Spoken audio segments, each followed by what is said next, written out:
دویم غرض د امام بخاری رحمه الله دا دی چې دا رد دی په یو فرقو باندې چې هغه فرقه د معتزله.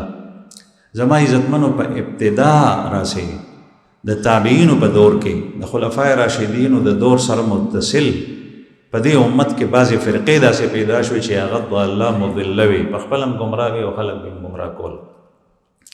او داسې کېږي دا د الله جل جلاله هغه بادشاه دی او د هغه مخلوق دی. په دې کې کافر او مشرکین هم پرې ځمکه باندې پاتې کېږي او مسلمانان هم شته. او بعضې فرقې داسې تېرې شوي دي او بعضې خلک چې خپل نسبت اسلام ته کوي هغوی ته فرق اسلامیه وایي، اسلامیون، لیکن هغه د رسول الله صلی الله علیه وسلم په شریعت باندې نه دي. او حقیقت کې اسلام هغه دی چې کوم رسول الله صلی الله علیه وسلم باندې نازل شوی. په هغې کې یو فرقه معتزله ده.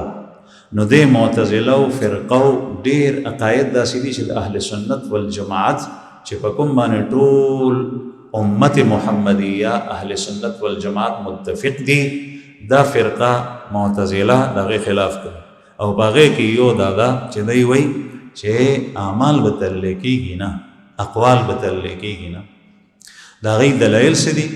دلایل هغوی عقل اصل ګرځولی دی په دې مسله کې، او قرآن پاک او د رسول الله صلی الله علیه وسلم احادیث او شریعت دی د عقل تابع کړی دی. زما په عقل کې چې کومه خبر راځي نو زه هغه منم، چې کومه زما په عقل کې نه راځي نو هغه نه منم. او دې څیز هغوی خطا کړي. او حالانکې د داسې چې انسان ډېر څیزونه د هغې ادراک او د هغې احساس دی په حواسو سره کوي. موږ په سترګو باندې لیدل کوو، په غوږونو باندې اورېدل کوو، په ژبه باندې ویل کوو، په لاسو باندې هم معلومول کوو. ځیګ دی، شډل دی، اوار دی، معین دی.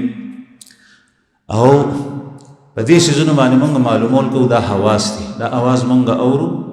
او دا څومره په دې جمع کې چې حضرات ناست دي، حضرات علماء کرام او نور حضرات ناست دي، دا تاسو موږ یو بل وینو.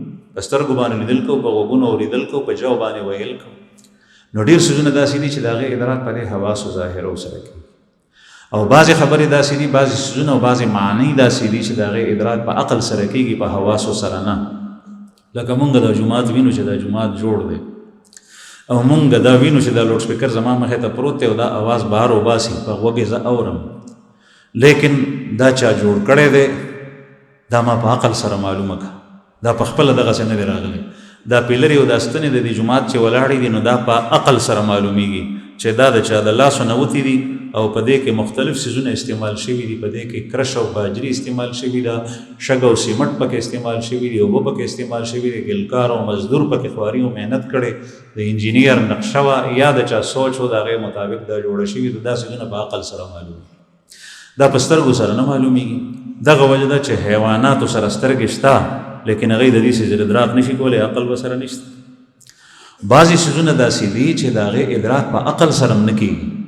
هغه جنت دی، هغه دوزخ دی، هغه میزان دی، هغه د الله جل شانه په وړاندې په ورځ د قیامت پیشي ده، حساب کتاب دی، باس بعد الموت دی.